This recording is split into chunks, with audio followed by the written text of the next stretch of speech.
London, 1812. The air of the Royal Assembly Ball shimmered with the hum of violins, silk, and scandal. Beneath the chandeliers of Carlton House, the great and glittering of England's nobility gathered, their laughter as brittle as crystal. 100 candles flickered upon mirrored walls, each reflection a testament to vanity and lineage, the twin gods of the age. And among that parade of elegance moved Lady Evelina Harcourt, Duchess of Wexford, whose name once fluttered through every London salon as the season's crowning jewel. Now, she was whispered of only as tragedy, the Duchess who could not give her husband an heir. She wore pale, ivory satin trimmed with pearls, a gown chosen less to dazzle than to endure. Her composure, honed over years of polite cruelty, was her only armor. Eyes followed her every movement. Fans fluttered. Smiles had venom. Behind her, the Duke of Wexford strode with an effortless grace that commanded space as surely as it drained warmth from the room. Tall, broad-shouldered, his dark hair perfectly ordered, he bore the kind of cold beauty that could wound. His expression was unreadable, though the faintest curl at his mouth hinted at disdain, directed not at the crowd, but at the woman beside him. "Her Grace is radiant tonight," murmured Lady Pembroke from behind a jeweled fan. One might almost forget. Her companion's soft gasp completed the sentence. Almost forget what all London knew. 3 years of marriage and still no child. Evelina heard, of course. In a ballroom, whispers were as sharp as knives. Yet she smiled, bowed slightly, and passed on. She had learned that the cruelest defense of dignity was silence. The narrator's voice within her heart, once hopeful, once romantic, had grown quiet over the years. Her husband had ceased visiting her chambers long ago. The servants knew it. The city knew it. Only she seemed expected to pretend. As the orchestra swelled into a waltz, couples began to dance, skirts sweeping like waves across the marble floor. The Duke accepted an invitation to converse with a royal minister, leaving Evelina alone beneath the golden sconces. She watched him laugh, a deep, confident sound she had not heard in their private life for months, and something cold settled within her. "Your Grace," a courtier greeted with mock reverence, "London rejoices at your attendance. We feared the countryside had stolen you away entirely." "I am easily forgotten," she replied softly, her voice calm, yet tinged with resignation. "London prefers women who bloom, not those who fade." The man faltered, unable to match the quiet elegance of her bitterness. She turned away before he could respond. Later that evening, the royal toast was announced. The Prince Regent himself stood to raise a glass to England's prosperity, to her noble families, to the heirs who shall guide the empire's future. Applause filled the hall. All eyes turned to the Duke of Wexford, whose lineage was among the oldest present. A lord nearby, flushed with wine, jested too loudly. A future Wexford heir would be a blessing indeed. Your Grace?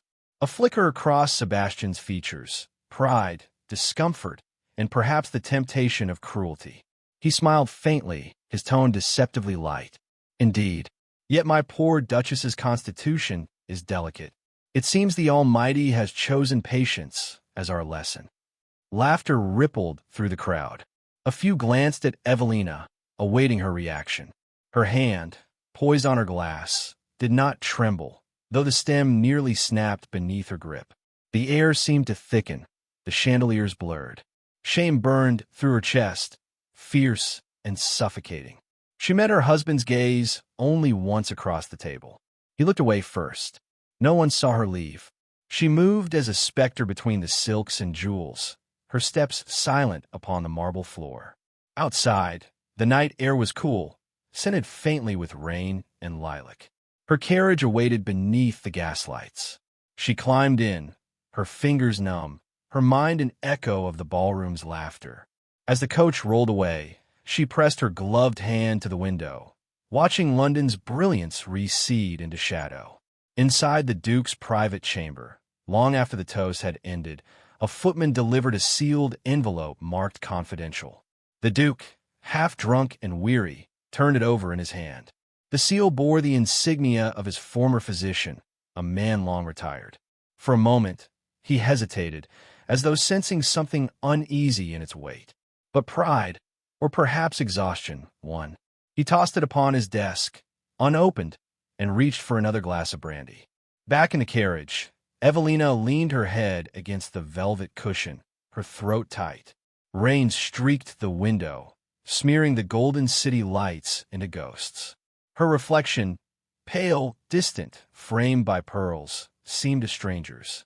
She thought of their wedding night, of the promises whispered under candlelight, of the tenderness that had once been possible between them.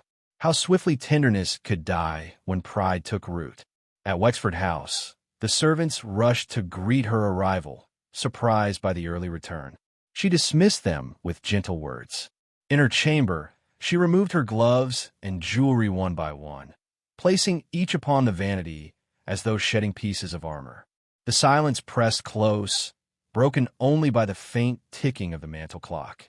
From the window, she could see the distant Thames glimmering under the moonlight. Once, she had believed London's lights promised something divine, a world where love could thrive amid duty. Now, they looked like eyes watching, waiting for her to fail. A knock came at her door. It was her maid, Clara, holding a shawl. "Your Grace, shall I prepare a fire?" Evelina nodded absently. "Yes, the night is chill."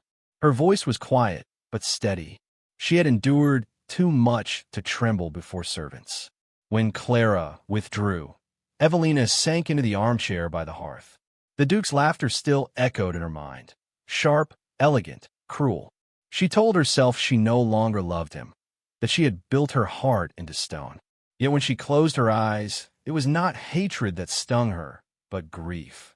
Outside, thunder murmured in the distance. Rain began to fall in earnest, soft against the windows, as though the heavens themselves wept for her. The firelight caught the sheen of her wedding ring, a thin band of gold that once meant forever. She turned it slowly between her fingers, watching the flames dance through it like memory. Somewhere in London, the Duke of Wexford slumped in his chair, the unopened letter glinting beside his empty glass. In it lay the truth that could undo his pride, the very truth that might have saved her from despair. But for now, it remained sealed, silent, waiting for its appointed hour. Evelina rose and drew the curtains shut. The rain had deepened to a storm, and the sky crackled with distant light. She stood there a long while, listening to the thunder, her face calm, her heart breaking quietly within her chest.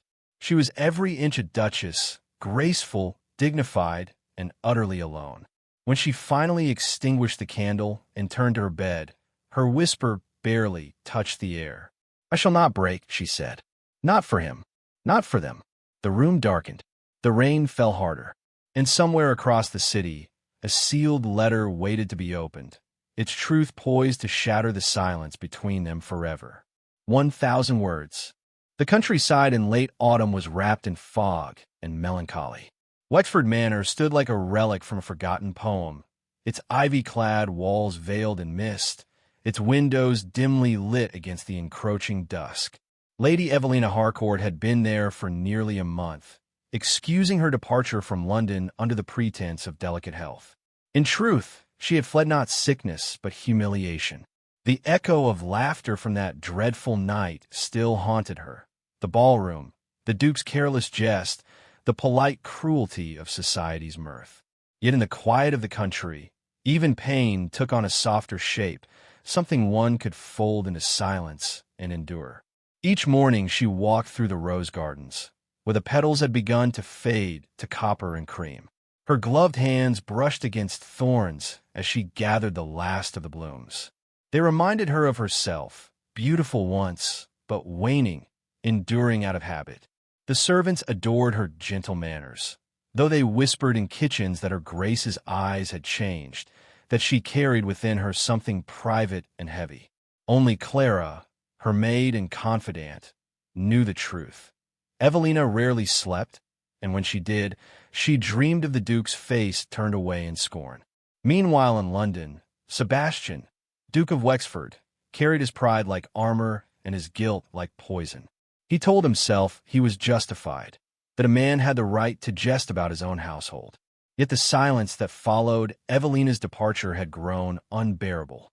The house felt colder, his study emptier. He caught himself glancing at the unopened letter on his desk, the one from his old physician.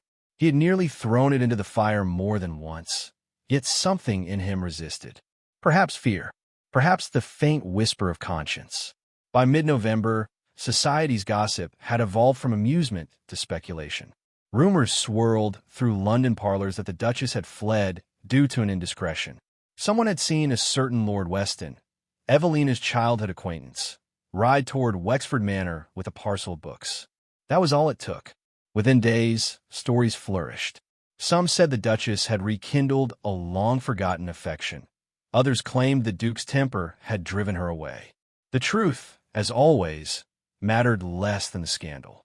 Sebastian read the whispers in the society columns, his jaw tightening. He had known Weston years ago, a harmless poet, more dreamer than man. Yet the idea of Evelina smiling at another stirred something fierce within him, something he could not name. Rage, yes, but beneath it, fear. He realized, with a sharp and unwelcome pang, that he missed her, not as one misses convenience, but as one misses breath. Still, he could not say it aloud, not even to himself. At Wexford Manor, Evelina sat by the fire reading the book Weston had sent, a slim volume of romantic verse, the pages pressed with a single white rose. It was an innocent gesture, one that once would have delighted her. Now, it only deepened her sadness. She closed the book, unable to bear the softness of its words. Clara entered quietly, carrying a letter sealed in the Duke's insignia. Evelina's breath caught. For a long moment, she simply stared at it, then broke the seal. The letter was brief and cruelly formal. It has come to my attention that Lord Weston's attentions toward you have not gone unnoticed. For the dignity of my name, I expect your conduct to remain above reproach. S.W. No affection, no apology. Only accusation, signed with the precision of a man defending his title, not his wife. Evelina read it twice, her pulse quickening with a cold clarity. Then, without a word, she held the letter to the flame. It burned swiftly, curling into blackened ash.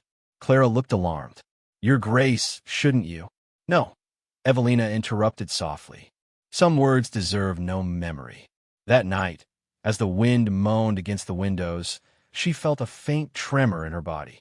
At first she thought it grief or perhaps exhaustion. But when it returned, gentle, rhythmic, something within her stilled. She pressed a hand against her abdomen. A strange warmth lingered there, a promise she scarcely dared to believe. She said nothing to Clara, nothing to the doctor who visited occasionally for her nerves. She kept it secret, as if speaking it aloud might chase it away. In London, Sebastian sat before the dying fire in his study. The unopened letter glimmered faintly in the firelight.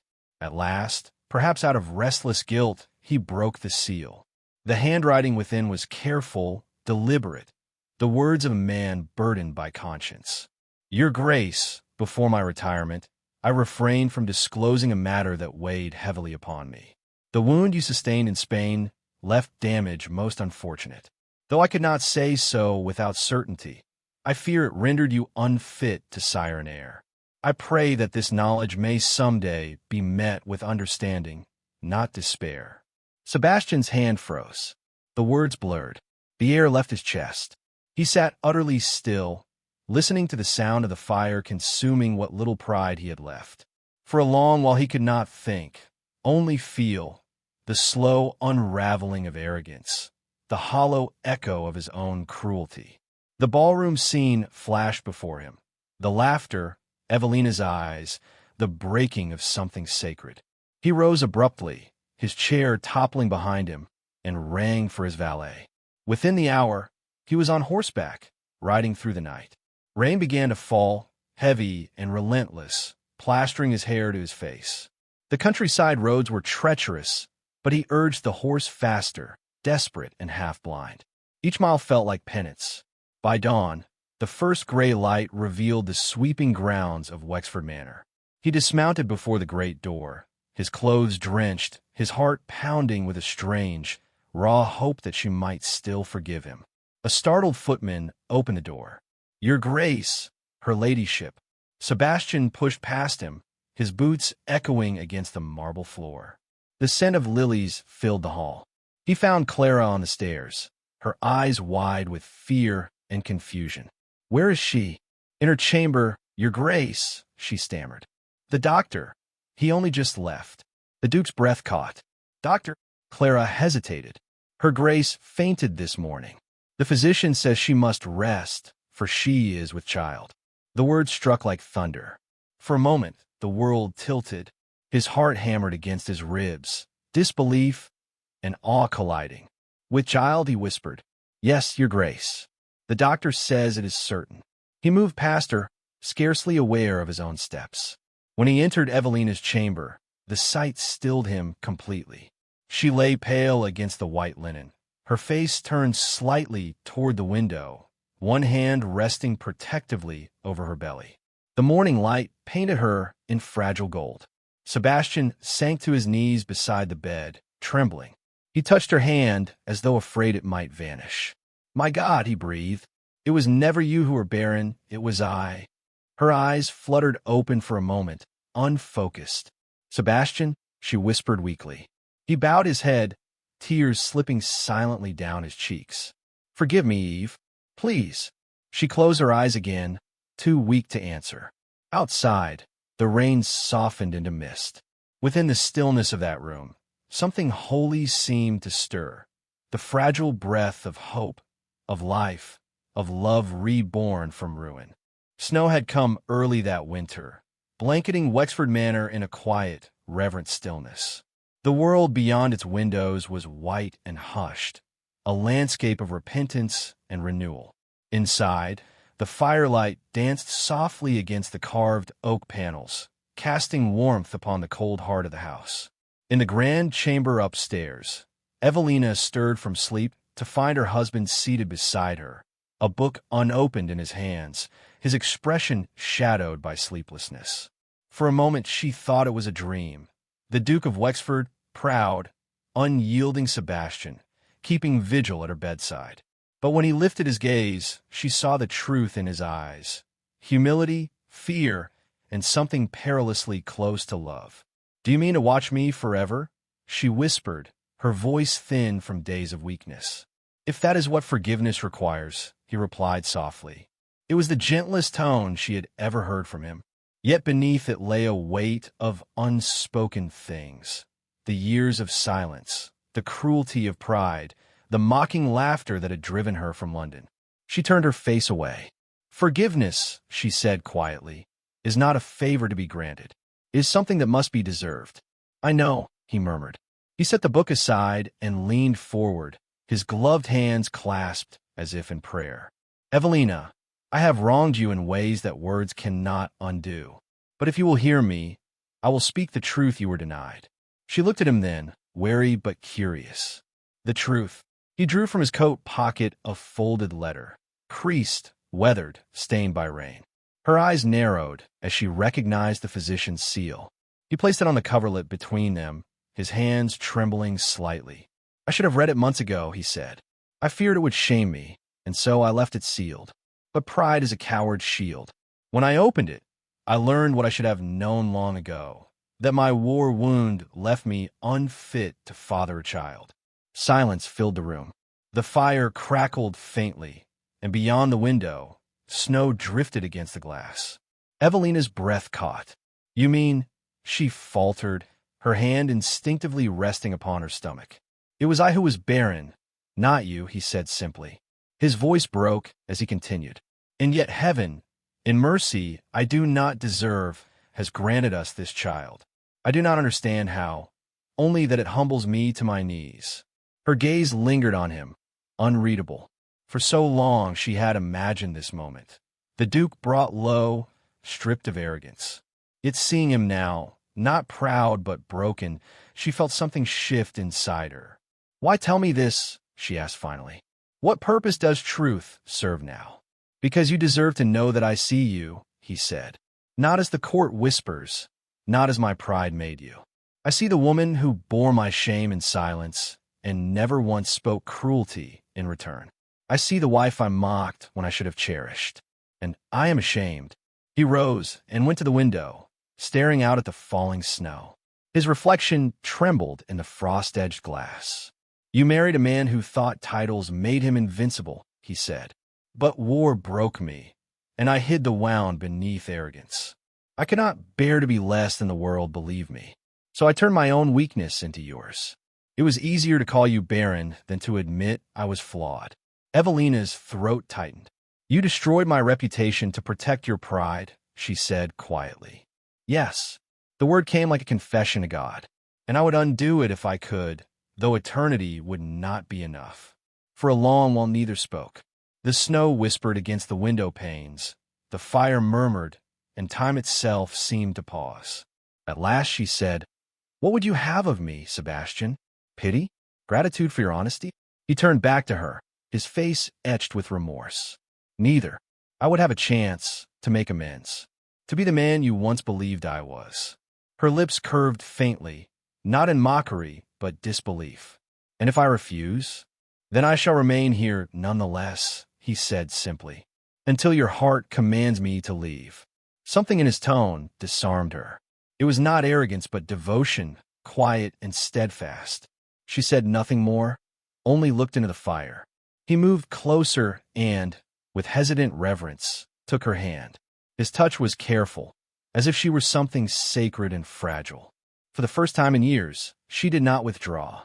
Days turned to weeks. He stayed true to his word. Each morning he sat by her bedside, reading poetry in his low, steady voice, sometimes the very lines she once loved and he had dismissed. He joined her on short walks through the frost-laden gardens, where their breaths mingled in pale clouds. He tended the rose bushes that had long since withered, pruning and covering them against the cold.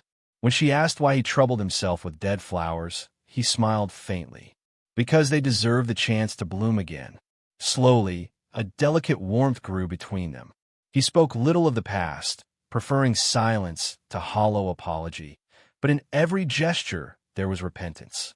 Once, as they sat by the fire, he reached to adjust her shawl, his fingers grazing her shoulder. The touch lingered, unspoken emotion trembling between them. She did not move away. "I once believed love required no forgiveness," she said softly, "that it was pure or not at all." "And now?" he asked. She looked into the flames. "Now I think love must learn to forgive, else it perishes." He bowed his head, his voice barely a whisper. "Then I shall spend my life learning." That evening, the storm outside deepened, snow swirling like ghosts through the night. As Evelina prepared for rest, a footman entered bearing a sealed envelope marked with the royal crest. Sebastian opened it with a steady hand. The message was brief, commanding their attendance in London within a fortnight. The king himself requested it. Evelina paled slightly. "London," she murmured. "Must we return?" "It seems His Majesty insists," Sebastian said, reading further. "A formal gathering at St. James's. No doubt the court is eager to see what gossip will follow us now." She looked away, her fingers tightening on the coverlet. "They will whisper, as they always do." "Let them," he replied quietly. "They shall not whisper long." Her gaze met his, uncertain. "You mean to tell them?" "I mean," he said, voice low with resolve, "to tell the truth, no matter what it costs me." The words hung between them like a vow. She studied him for a long moment, searching for pride and finding none. What she saw instead was courage, humble, fierce, and strangely beautiful. When she finally spoke, her voice was almost tender. "Then perhaps, my lord, you are at last becoming the man I once believed you to be." He smiled, faint and weary. "Then perhaps there is still hope for us both." Outside, the snow fell in steady silence, cloaking the world in purity once more. Within, the fire burned low, its glow soft upon their faces. Neither spoke again that night, but something unspoken bound them at last. Not forgiveness fully given, nor love fully restored, but the fragile beginning of both. 1,000 words. Rain poured like absolution from the heavens that night, sweeping across the moors and battering the ancient stone walls of Wexford Manor. The storm had begun at dusk, violent, unrelenting, as if nature itself sought to punish the man who now tore through it on horseback. The Duke of Wexford's coat was soaked through, his gloves slick with mud and regret. Each hoofbeat of his horse sounded like a tolling bell, a rhythm of guilt echoing against the wild English countryside. Behind him, the lights of London and its cruel laughter faded. Before him, the faint outline of the estate where his estranged wife, Lady Evelina, had hidden herself these past months. He had mocked her once, cruelly, unforgivably, and only now did he grasp the monstrous weight of his sin. In his pocket, the Duke carried the letter that had destroyed him, a sealed note from the royal physician, discovered in the archives of his club by chance. Within its faded parchment lay the truth, that the injury he had sustained years ago in a cavalry skirmish had rendered him the one incapable of producing an heir. Not she, not the delicate woman he had humiliated before peers and princes alike. The ink had blurred with rain as he read it again and again, as if the water itself tried to wash away the words. But truth clings as remorse does, and now it drove him forward through the storm toward the woman he had once wounded beyond repair. Inside Wexford Manor, the drawing room glowed softly with firelight. Lady Evelina sat before it, pale and weary, wrapped in a shawl of faded rose silk. The months of isolation had stripped her of vanity, but not grace. Her hands rested upon her lap, hands that once held court fans and ribbons now folded over the faint swell of her stomach. The physician in the nearby village had called it a miracle, a delicate, fragile thing that should not have been possible. Evelina had wept when she heard the word, though not from joy alone. The child was proof of something far greater and far more cruel, that even in despair, life can bloom from ruin. She heard the storm before she heard him, the crunch of boots on gravel, the wild snort of a horse. For a moment, she thought it a dream, another phantom conjured by loneliness. But then the door burst open, wind howling through the foyer, and there he stood, Lord Wexford, drenched and trembling, his face pale beneath the lamplight. Their eyes met, and the silence that followed was heavier than any accusation. Evelina, his voice cracked, almost swallowed by the storm. Do not rise. I do not deserve even that courtesy. She did not answer. The clock ticked between them, steady and merciless. Her gaze lowered to the hearth, where the flames flickered like the remnants of something once warm. I was told, he began again, removing the sodden gloves from his hands, that it was you who had failed me. I believed it because it suited my pride. I thought myself cursed with a barren wife.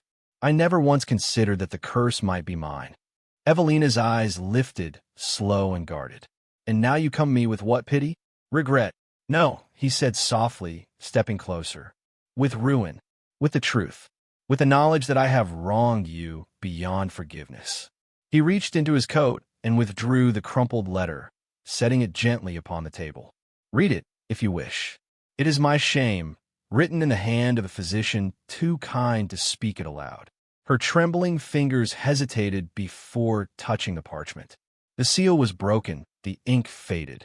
She read only enough to understand, and then closed her eyes, as if even the truth was too heavy to bear. I thought I had lost everything, she whispered. My name, my dignity, and yet now you tell me I was not the one who failed. Her hand brushed her stomach unconsciously, and when she looked up again, her eyes glistened not with anger, but something far more complicated. God has given me something that defies both reason and cruelty. He followed her gaze, realization dawning like light through fog. His lips parted, but no sound came. Then, with a choked breath, he fell to his knees before her, not as a duke, not as a man of power, but as a soul stripped bare. Evelina, he murmured, his voice shaking. Tell me I am not too late. Her tears spilled freely now, reflecting the firelight like pearls. Too late for what, Henry? To undo the years of scorn? To quiet the whispers that said I was unworthy of your house? Too late to beg your forgiveness, he said, his hands trembling as they reached for hers. "Too late to love you as I should have from the beginning." For a long moment, she said nothing. Only the fire crackled, the storm beat its furious rhythm against the glass, and the world seemed to hold its breath. Then, gently, she allowed his hand to rest over hers. "You broke something in me," she said softly, "but perhaps God intended it so that something new might grow in its place. This child, this impossible gift. I do not know what to call it but grace." His breath hitched, and he bowed his head, pressing his lips against her hand with reverence, not passion. "Then let me serve that grace," he whispered. "Let me be worthy of what remains." Outside, the rain began to soften, as if heaven itself exhaled. The fire dimmed to a warm, steady glow. They sat in silence, two souls once divided by pride, now bound by the fragile thread of redemption. Weeks later, the court would whisper again, of the Duke of Wexford's sudden retreat from London, of the Duchess's quiet return to society with her head held high and her husband beside her, his gaze softer, humbled. Some would call it scandal. Others would call it divine irony. But in the privacy of their estate, as the first light of dawn broke over the misty fields, Henry would rest his hand over Evelina's growing child and whisper words that no ballroom had ever heard from him before. Words of devotion, of fear, of reverence for the woman he once mocked. And she, gazing at him through the pale morning light, would finally believe that love, true, forgiving, imperfect love, was not a dream, but a miracle born from the ashes of pride. And so, within the storm-tamed silence of Wexford Manor, the Duke and Duchess began anew, not as titles, but as souls who had learned that even the most wounded hearts can bear the seed of a miracle.